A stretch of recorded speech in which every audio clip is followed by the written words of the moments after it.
bought this bike 3 weeks ago. Grey Flash for our Vincent Hall. Always fancied a Grey Flash because my friend John Surtees used to race one, and quite rare, so I got this at Hugh's auction up in Ledbury a fortnight ago. Genuine, but the gearbox didn't work. Just like that. How would you fix that in Tasmania then, boy? So, Albion gearbox, the worst gearbox in the world. Terrible bloody gearboxes they are. And so somebody's had a go at it, and not too much end play in the main shaft, and the final drive bearing was knackered. So anyway, Jim, he's on with this project now, so I don't think we'll strip it down to repaint it. We'll just leave it like that. Bit of work to do in the front hub. You see the twin front hub, which Vincent's used on all of the bikes really. So the next one down the line is 7R AJS 1960. This is a very special bike. It doesn't belong to the museum. This does, but that doesn't. It's a customer's bike we're restoring. A great collector.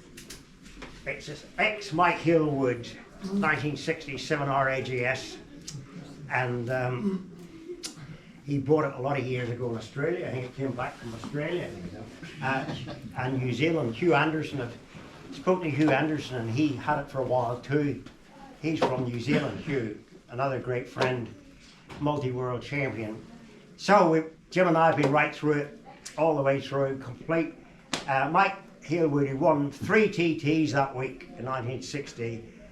On the 4th TT, the 350 class, leading on the last lap, and the crank pin broke and Sulby straight. So it let him down severely. So we've been right through it. Very special twin part for the engineers around here. You notice the cylinder head has got 2 spark plugs.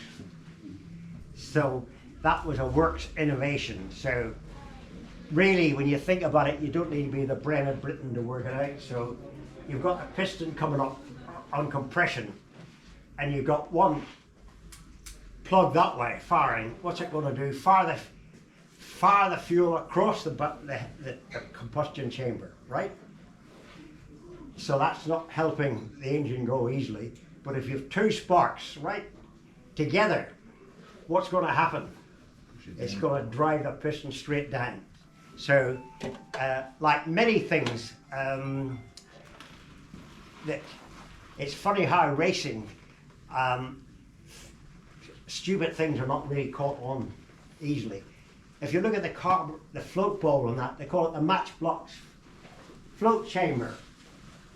You see that Mickey Mouse little matchbox sitting in the corner, right? And you have a 35mm bore carburetor, which is about that size. So if you're flat out down Sulby straight, you've got a little matchbox carburetor float bowl feeding the devouring 7R of fuel. It wasn't bad enough for it, but they never twigged on for a year. And then they went to big monster float bowls. So interesting. Why has it got a blue number plate in the front then? And why has that got a red number plate there? Come on, get sharpened up a bit.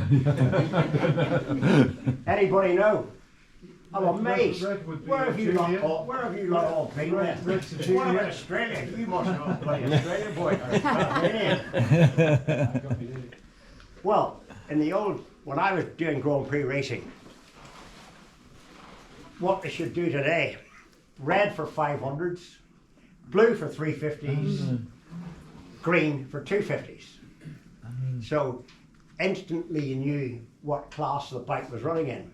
Today you look at Grand Prix racing and British Superbike, you can't even see numbers on them. Which I find,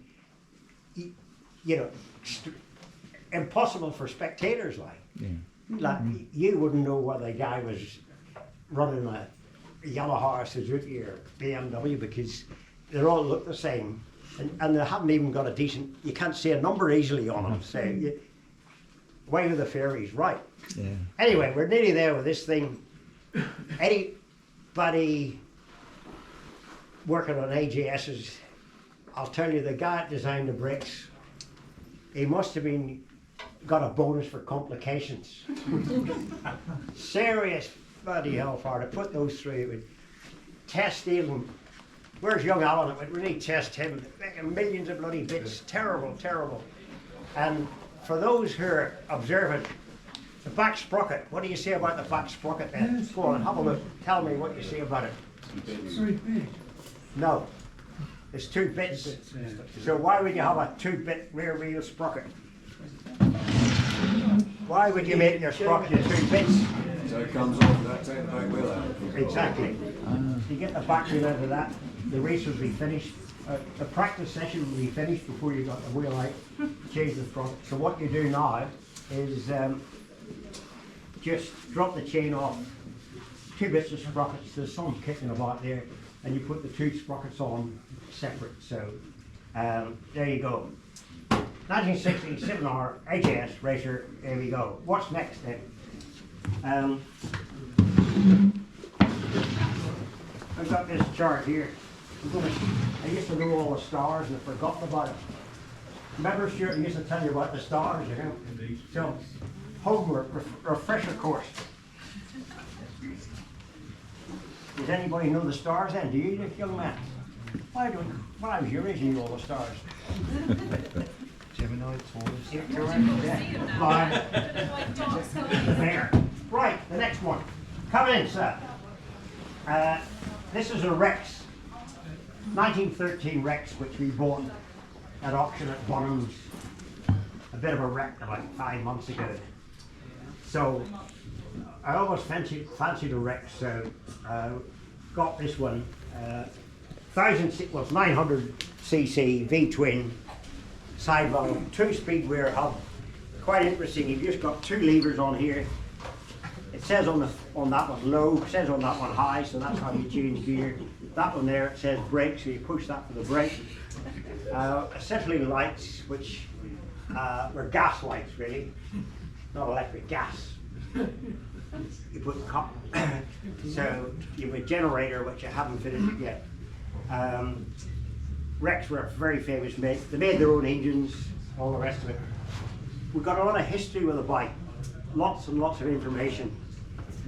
These are the books of awards it won. That's from Germany.